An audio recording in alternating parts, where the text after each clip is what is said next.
하지 않게 해주세요. 우리 훈용이 누나 나랑 함께 놀게 해주세요.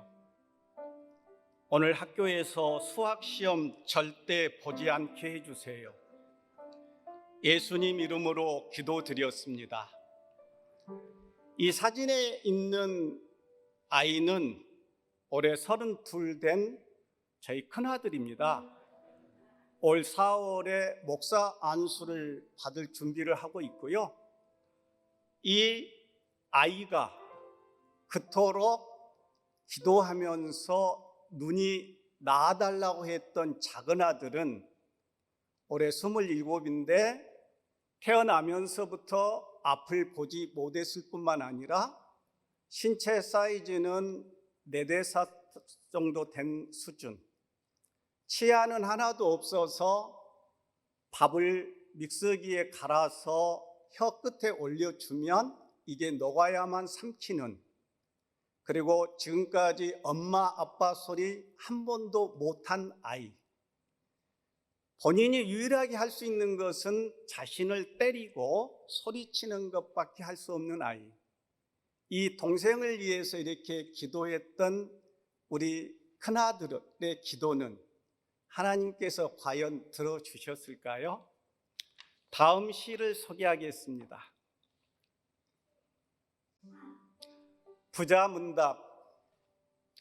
자정언저리. 큰아들 뜬금없이 전화했다. 아빠 뭐해? 글 쓰지. 지루하지도 않아? 재밌어. 왜? 아빠 시집 내면 잘 팔려? 아니, 근데 뭐하러 씻어? 하나님, 이 정도 추위는 감내해야겠지요. 저는 365일 동안 거의 360일 동안은 하루도 빠뜨리지 않고 길을 걷고 글을 씁니다. 왜 글을 쓰느냐? 유명한 작가가 되려고 글을 쓰는 것도 아니고 학생들 앞에서 가르치는 선생은 매일 이렇게 글을 쓰는데 왜 너희들은 글을 쓰지 않느냐라고 다그치려고도 하는 게 아니라 글은 저의 숨구멍이자 삶의 길입니다. 글을 쓰지 않으면 아픕니다. 글을 쓰지 않으면 누군가를 미워하는 분노감이 가슴속에 응어리로 남아서 상처가 돼서 상대는 아프지 않는 것 같은데 저만 아프고 저만 깊은 옹이가 박혀 있는 것 같아서 매일 글을 쓸 수밖에 없는 그런 삶을 살고 있습니다. 여러분, 글쓰기 하면 많이 부담을 느끼실 텐데요. 우리가 글을 쓰는 궁극적인 목적은 내 삶을 기록하는 그런 의미라고 저는 생각하는데요. 개인적인 삶이든 한 왕조의 삶이든 기록하지 않는 일상은 역사가 되지 않습니다. 강림교회가 40주년을 맞이한 걸로 알고 있고요. 여러분 가운데는 개척할 때부터 지금까지 40년 동안 이 재단을 섬기고 또 이 재단을 지키고 있는 분이 많이 계실 줄 알고 있는데, 이런 분은 살아있는 그냥 강림교회의 역사인 겁니다. 그래서 제가 오늘은 저 시에 대한 이야기를 주로 하고 다음 시간부터는 이 글쓰기에 대한 중요성, 왜 우리가 기록해야 하는가, 여기에 대해서 말씀을 드릴까 합니다. 다음 시 소개하겠습니다. 훈용이 마음, 엄마의 얼굴. 내가 눈을 떠서 이 세상 볼 수 있다면 가장 보고 싶은 것 엄마 얼굴입니다. 엄마 얼굴 어떻게 생겼을까? 아마 호수처럼 생겼을 거야.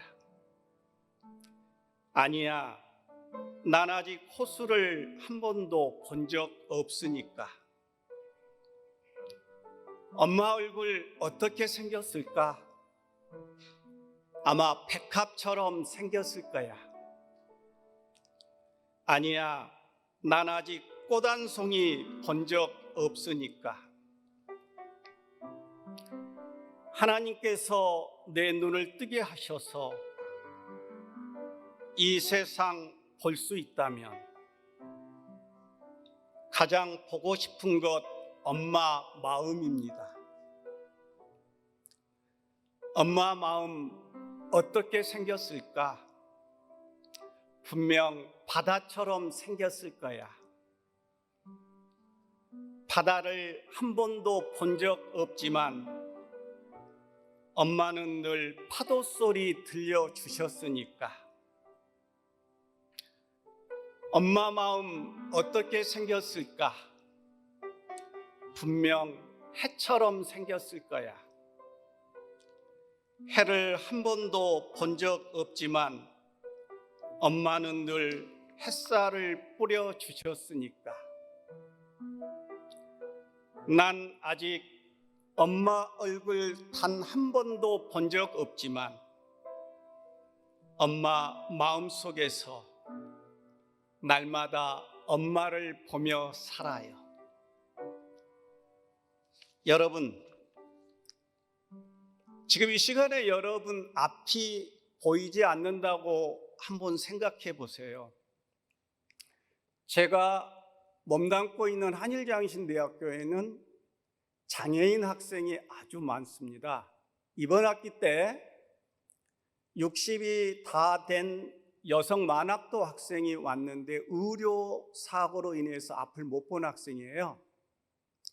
이 학생이 수업을 받으러 오면 다른 학생 손을 붙잡고 자리에 앉습니다. 그리고 저한테 이렇게 물어요. 교수님, 오늘 교수님 스카프는 무슨 색인가요? 왜요? 이런 색입니다. 잘 어울릴 것 같아요. 교수님, 오늘은 제가 뭐로 보이나요? 이런 식으로 항상 말을 걸어옵니다. 이럴 때마다 저는 추상적으로 말씀을 드리지 않고 구체적인 색깔로, 구체적인 감각으로 전해드려요.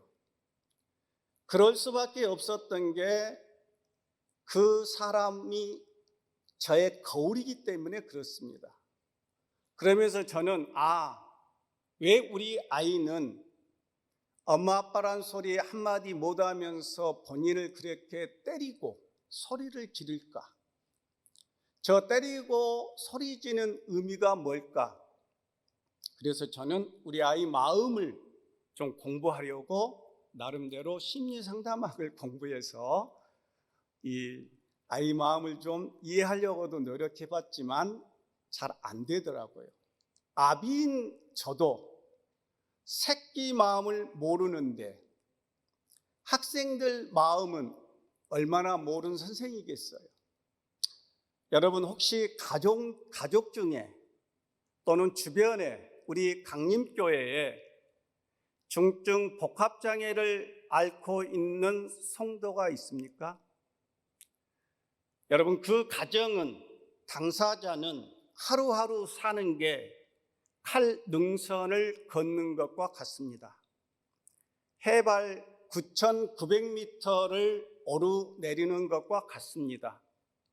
우리가 사소하게 생각하는 먹고 마시고 화장실 가서 소변 보면서 변기 물 내리는 것조차도 중증 복합장애를 앓고 있는 가족, 그 가정은 순간순간이 아슬아슬합니다. 그래서 저는 아파트에서 우리 가정은 2년 이상 버티지를 못했어요. 이사를 해서 이웃에게 우리 가정에 이런 자녀가 있으니까 이해를 하고 부탁을 하면 대부분 사람은 이해한다고 하지만 가족도 힘든데 관리실을 통해서 민원이 들어옵니다. 그래서 저희는 전주 시내를 이 아파트 저 아파트를 전전하다가 전원에 한 2, 3년 전에 전원주택을 지었어요. 그런데 12, 13년 전에 전원주택을 지을 때만 해도 저희 집 주변에 집이 거의 없었는데 지금은 마을이 형성됐습니다. 그런데 시골에 귀농하거나 귀촌한 사람들이 농사를 지으려고 오는 사람도 있지만 공기 좋은 데 와서 조용히 쉬려고 하는 사람들이 꽤 있거든요. 그런데 우리 아이가 악쓰고 소리 지르는 게 밖으로 새 나가면 그 시골에서도 민원이 들어와요. 자, 다음 시 여러분에게 소개하겠습니다.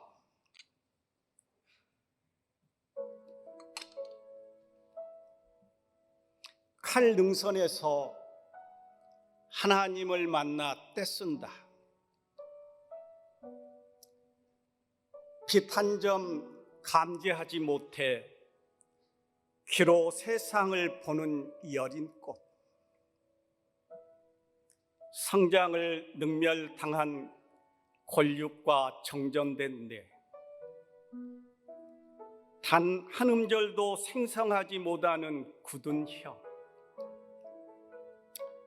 이슬 한 방울 넘길 때마다 이슬 맺힌 시간보다 더 많은 세월을 잡아먹는 28회째. 이 꽃 기르면서 우리 집 온 결의붙이 연자제에 묶여 수위 입고 마른 섬에 갇혔다.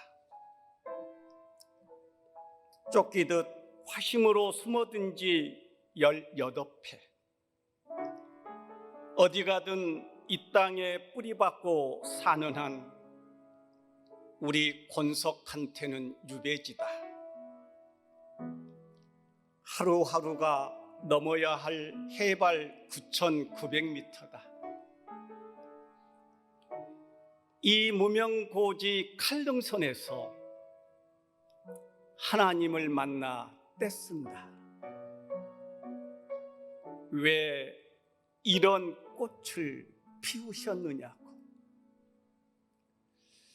제가 만약에 이런 아이가 없었다고 한다면 너무너무 교만해서 장애를 앓는 사람 마음을 깊이 이해하지 못하고 장애를 앓고 있는 사람을 동기로 생각하지 않고 다른 시각으로 봤을 거예요. 여러분, 좀 제 이야기가 무겁지 않나요? 네. 그런데 저는 감히 하나님께서 저의 교만을 꺾으시려고 이런 아들을 주셨다고 믿습니다. 그런데 이 믿음이 굳건하지 못해서 어떤 때는 하나님을 원망하고 또 하나님의 존재에 대해서 부인하기도 하고 이런 연약한 믿음으로 살고 있어요. 여러분, 우리가 육체가 성하고 건강한 것이 제일 때가 있죠. 정말 너무너무 힘들어서 어느 날 듣지도 보지도 말하지도 못하는 아들에게 제가 왜 사냐고 물어봤어요. 이때 아들이 이렇게 했습니다. 아들에게 묻다. 태어나자마자 28회째 눈멀어 앞 캄캄한 아들에게 왜 사냐고 물었다. 아들의 하얀 눈이 껌뻑껌뻑 꺼졌다 켜졌다. 태어나자마자 28회째 말문 닫혀 무거운 아들에게 왜 사냐고 물었다.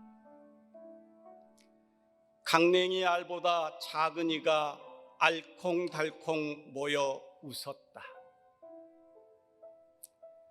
묵묵부답인 아들 앞에서 볼 것 못 볼 것 다 보고 할 말 못 할 말 다 하며 툴툴거리고 실룩거리며 살아온 것이 낯뜨겁다.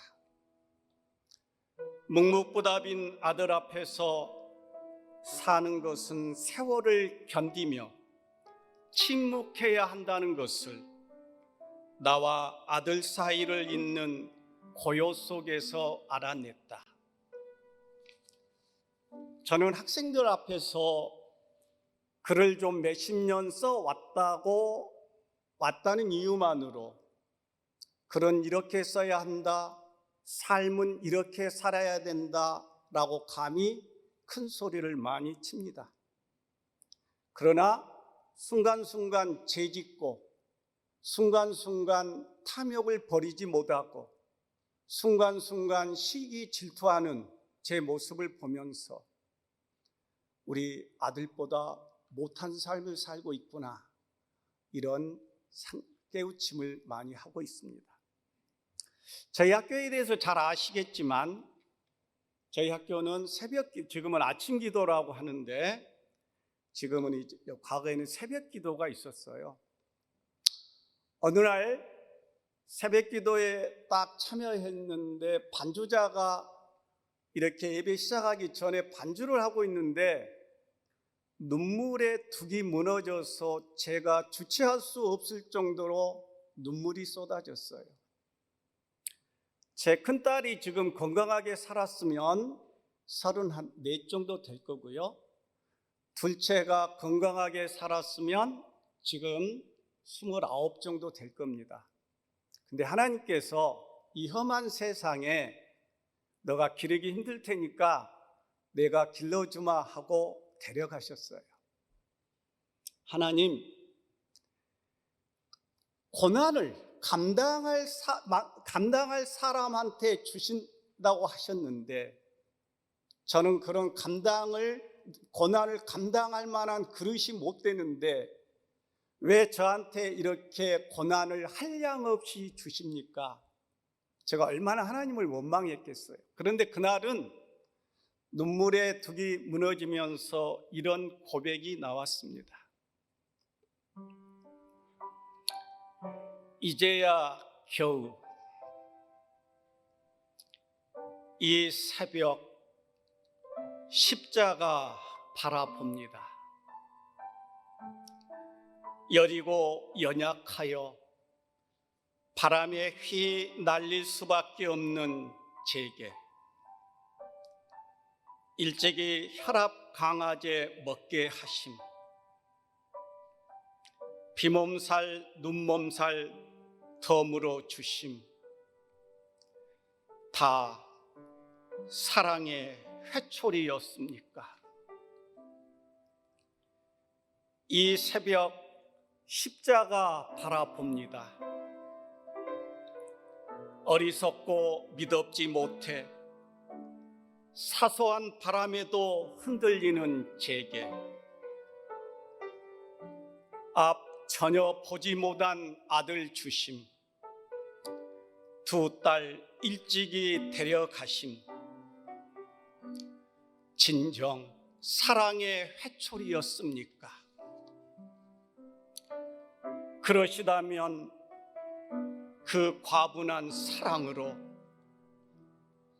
그토록 크고 우아한 사랑으로 절 정금같이 순전케 하시려고 회초리 드시고 내치셨습니까? 그러시다면, 정녕 그러하시다면 바보같이 당신이 사랑하심 이제야 겨우 눈치챘습니다. 바보같이 이제야 알았습니다. 여러분, 감사하시나요? 삶이? 불러도 대답 없는 여러분, 가끔 저는 그렇습니다. 감사하다라는 말이 너무 과분하지 않는가? 제가 오래전에 저희 아이가 이제 이렇게 여러 가지로 장애를 갖고 있으니까 출석하는 교회 어떤 권사님이 기도원을 한번 가봐라. 한 서너 달 이상 계속 권면을 해서 기도원을 한번 갔는데, 찬양을 하면서 여러분 오른손을 드세요, 왼손을 드시고 손뼉 치면서 찬양하겠습니다 하는데, 거기 오신 분들 70%가 오른손을 못 들고 왼손을 못 들고 손뼉을 못 친 사람이 대부분이었어요. 복수가 차가지고 손을 대면 배가 풍선처럼 터질 것 같은 환자도 20-30명 누워 있었고요. 저는 그래서 감사하다는 말 앞에 감이라는 말을 붙입니다. 우리 앞이 보인 것이 감사할 때 앞이 보이지 않아서 힘들어하는 사람이 있습니다. 우리가 새 끼를 따뜻하게 먹을 때 끼니를 거르지 못한 사람이 많이 있습니다. 그래서 저는 감사합니다 할 때는 앞에다 짧은 부사 감이라는 말을 붙이는데요. 여러분 더 낭송해도 되겠죠? 네. 감히 감사합니다. 숨 멎지 않고 날숨 들숨 쉬게 하심, 피 멈추지 않고 혈관에 피 돌게 하심, 여전히 심장과 맥박 살아 뛰게 하심, 두 눈에 환한 햇살 집어넣고 밝히시어 새날 맞게 하심, 감히 감사합니다.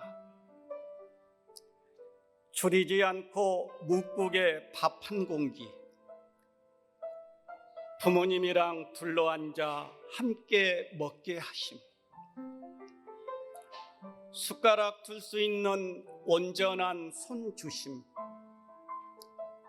젓가락질할 수 있는 손가락 주셔서 한 끼 밥 먹게 하심, 감히 감사합니다.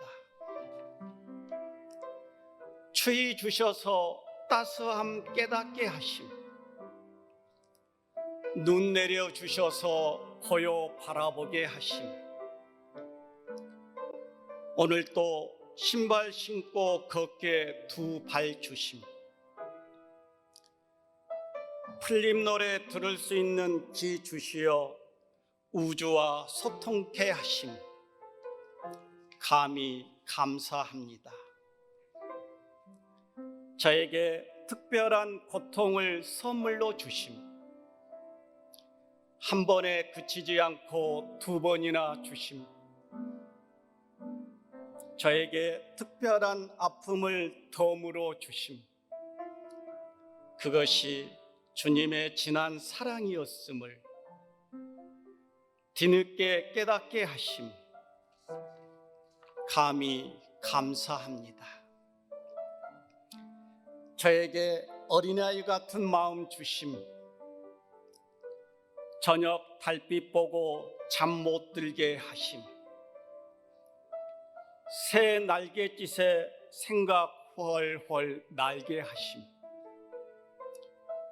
저물어가는 저녁 노을 붉은 빛에도 눈물 흘리게 하심, 감히 감사합니다. 저는 지금 80 되시는 아버님과 87 되시는 어머님, 중증 복합장애를 앓고 있는 아들이랑 한 지붕 밑에서 함께 살고 있습니다.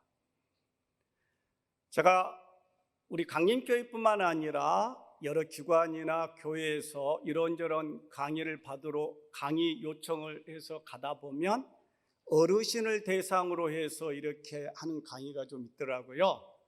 그런데 저의 삶, 부모님하고 이렇게 같이 살면서 이렇게 저는 맞인데요. 부모님하고 같이 이렇게 살면 아들은 유능한 애무부 장관이 돼야 되겠더라고요. 너무 일방적으로 아내 이야기만 들어서도 안 되고 부모님 이야기만 들어서도 안 되고, 저는 멋모르고 한 3년 부모님하고 산 지가 뭐 이사하면서 바로 살아서 10몇 년 됐는데, 한 3년째는 멋모르고 부모님만 막 이렇게 섬겼단 말이에요. 그랬더니 내무부 장관이 삐지더라고요. 그리고 여러분, 여기 좀 어르신 권사님 계신데, 저는 어머니나 아버지가 이것 병원에 갈까요? 뭐 드시고 싶으세요? 해서 이렇게 원하는 것을 3번까지 이야기해도 아니다 그러면 그게 진심인 줄 알았는데, 부모님은 5번 정도 말씀하셔야만 진심을 말씀합니다. 며느리는 3번 이야기하는데 왜 귀찮게 하냐 그러는데, 저는 보면 5번 권면하면 말씀하시더라고요. 제가 아까도 말씀드렸지만 아픈 아이가 태어나면서 저는 주부 역할도 하고 있습니다. 그래서 홈플러스의 어물전에서 1+1을 몇 시에 하고, 콩나물은 어떤 걸 사야 되고, 계란은 어떤 걸 사야 되고, 두부는 어떤 걸 사야 되는지 웬만한 주부보다도 시장도 잘 보고 손빨래도 잘하고 설거지도 잘해요. 이렇게 학교라는 곳이 도서관이 있고 운동장이 있고 교실과 선생이 있는, 칠판이 있는 그 공간만이 학교가 아니라, 저는 아픈 아이와 또 연로한 부모님과 같이 살면서 지금까지 대학원 박사를 마칠 때까지 배우지 못했던 많은 것을 집에서 늘 배우고 있습니다. 여러분, 기적은 어떻게 오든가요? 홍해가 갈라지고 안진뱅이가 일어서고 소경이 눈을 뜨고 혈우병 환자가 치유를 받는 것만이 여러분 기적이라고 생각하시나요? 제가 경험한 기적은 기적처럼 오지 않았습니다. 기적은 기적처럼 오지 않는다. 기적은 기적처럼 오지 않고 아침처럼 찾아온다. 아침에 눈과 입술 열리고 심장과 맥박 뛰어 스스로 걸을 수 있다면 이미 기적이 찾아온 것이다. 기적은 기적처럼 오지 않고 사소하게 찾아온다. 뜰에 핀 꽃 한 송이 바라보고 새 소리 들을 수 있고 흙냄새 맡을 수 있다면 기적이 이미 찾아온 것이다. 기적은 기적처럼 오지 않고 절실하게 찾아온다. 힘들 때 살갑게 부를 이름 있고 곰살궂게 다가올 사람 있어 삶이 외롭지 않으면 이미 기적이 일어난 것이다.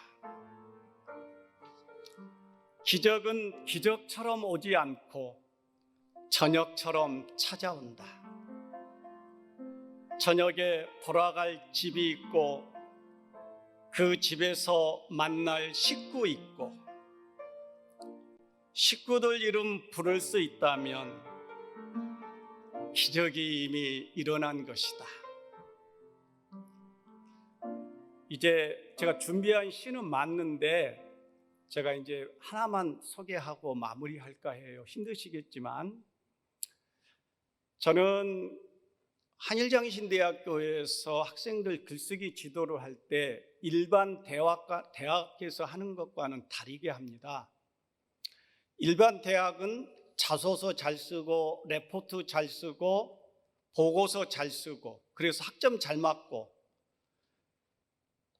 졸업해서 현장에 가서 승진할 때 도구로 이렇게 평가와 실용적인 면에서 보지만 저희 대학은 돈 버는 학과가 별로 없어요. 전부 다 사람을 섬기고 하나님을 섬기고, 그런데 아까도 말씀드렸지만 만학도도 많고 장애인도 많고 겉은 멀쩡한데 우울증, 공황장애, 조현병.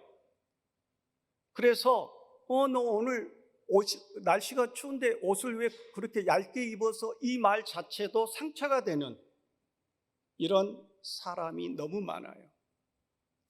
그래서 저는 글쓰기를 단순히 평가를 하는 목적으로 한 게 아니라 마음을 치유해 주고 내가 왜 살아야 하는지, 내가 쓴 글을 통해서 자존감을 높이고 또 사역 현장이나 본인이 여러 현장에 갔을 때 실용적인 측면뿐만이 아니라 사람을 감동시키는 이런 글쓰기를 해야 되겠다.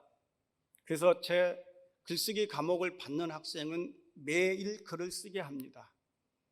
그리고 논제를 줘서 매주 글을 쓰고 나면 금, 토, 질, 오후 200명 정도 되는 학생들 리포트를 일일이 피드백을 해줍니다. 그 글을 보면, 교수님, 저는 초등학교 4학년 때부터 아빠한테 가정폭력을 당했어요. 저는 이혼녀예요. 세상 누구한테도 말하지 못한 가슴 깊이 담아뒀던 비밀 창고의 문을 열어 젖힙니다. 같이 울고 같이 웃고. 교수님, 저는 초등학교 겨우 나오고 중고등학교 검정고시 공부해서 한일장신대 왔는데 레포트를 쓸 수 없어서 학교를 다닐 수가 없어요. 이런 학생은 강의하고 빈 시간을 통해서 10회면 10회, 12회면 12회 시간을 정해서 1대1로 글쓰기 상담을 해줍니다. 그런데요, 놀라운 기적이 일어나요. 글 한 줄도 못 썼던 학생이 나는 어떻게든지 이 한일장신대 신학과에서 공부를 해서 영혼을 살리는 일을 해야 되겠다라는 소명의식을 가졌기 때문에 어떻게든지 졸업을 하려고 합니다. 그리고 안 되는 글을 쓰기 시작하니까 10주, 15주 되면서 글쓰기가 되는 거예요. 제가 다른 데 가서 이야기하면 박수를 치더라고요.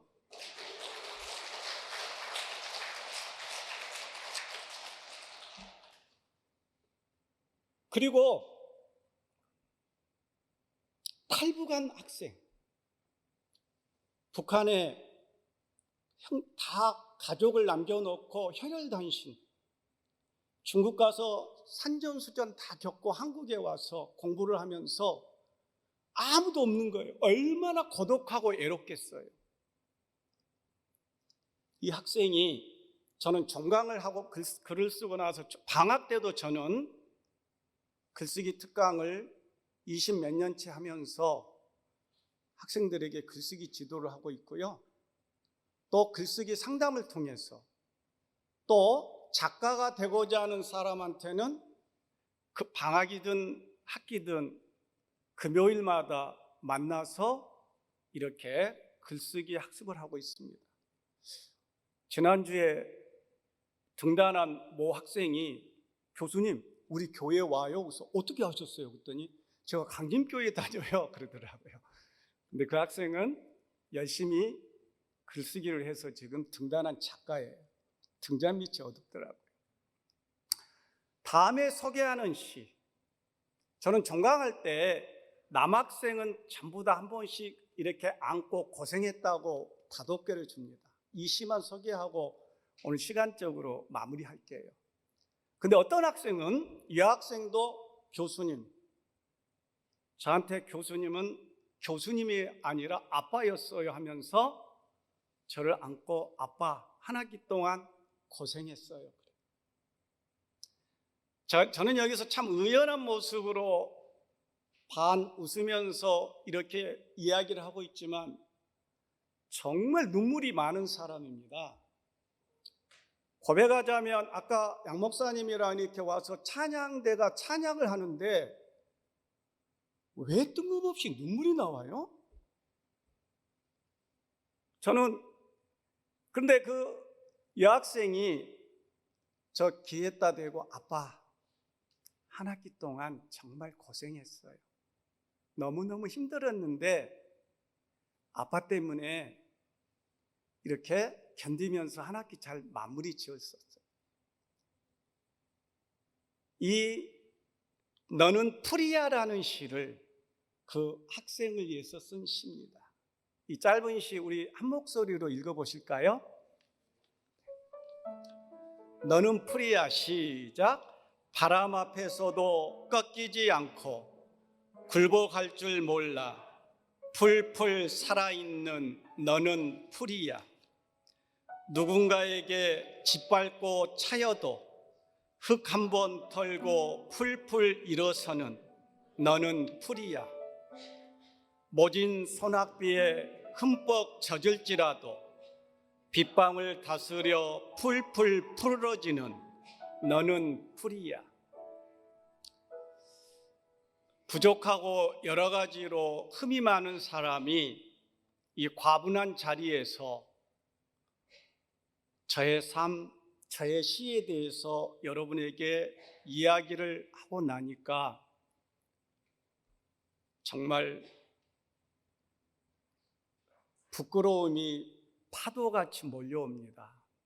그냥 한 소리가 아니고 너무너무 여러 가지로 부끄러운데요. 저는 여러분 앞에 또 이렇게 와서 말씀드린 것처럼 제 일상으로 돌아가면 이런 마음으로 살겠다라는 걸 하나님과 강림교회 여러 성도들 앞에서 약속드립니다. 그리고 다음 주부터 제가 와서 또 할 이야기는 그렇게 거창한 거 아니에요. 여러분이 많이 들으셨고 이 교회 장로님 가운데서도 작가분도 계시고 제가 기동량으로 들은 바에 따르면 여러 작가가 오셔서 좋은 이야기 많이 해주신 걸로 알고 있습니다. 그런데 여하튼 저는 아까도 말씀드렸다시피 다른 사람이 글쓰기는 이렇게 하는 거다라고 말한 이론을 공부해서 여러분에게 전달자가 아니라 치열하게 삶 속에서 글을 쓰면서 제 자신을 다스리고 또 아프고 고통스럽고 힘들어하는 사람에게 희망의 메시지를 전달하려고 날마다 몸부림치고 있어요. 이런 저의 경험과 또 알고 있는 얄팍한 지식이지만 다음 주부터 여러분과 공유하도록 하겠습니다. 잠시 제가 짧게 기도하고 저 이야기는 마치겠습니다. 하나님 아버지 감사합니다. 긴 겨울이 물러가고 이제 곳곳에 봄이 발길을 들여놓습니다. 저희가 세상을 살아갈 때 원치 않는 소낙비가 내리고 원하지 않게 눈보라가 몰아칩니다. 이러한 시련 속에서도 저희들 영원히 시들지 않게 해주시고 육신이 멍들지 않게 하여 주시옵소서. 신앙 자서전이라는 표를 내걸고 이 시간을 마련해 주신 주님, 어설프고 낯익지 않는 작업일 수 있지만 저희가 한 마음이 되어 우리 자신이 살아온 삶의 족적을 기록함으로써 역사로 남길 수 있는 기회가 되게 하옵소서. 오늘 이 시간 이후의 삶도 주님께서 온전히 이끌어 주실 줄 믿사오며 사랑이 많으신 우리 주 예수 그리스도 이름으로 기도합니다. 아멘. 감사합니다.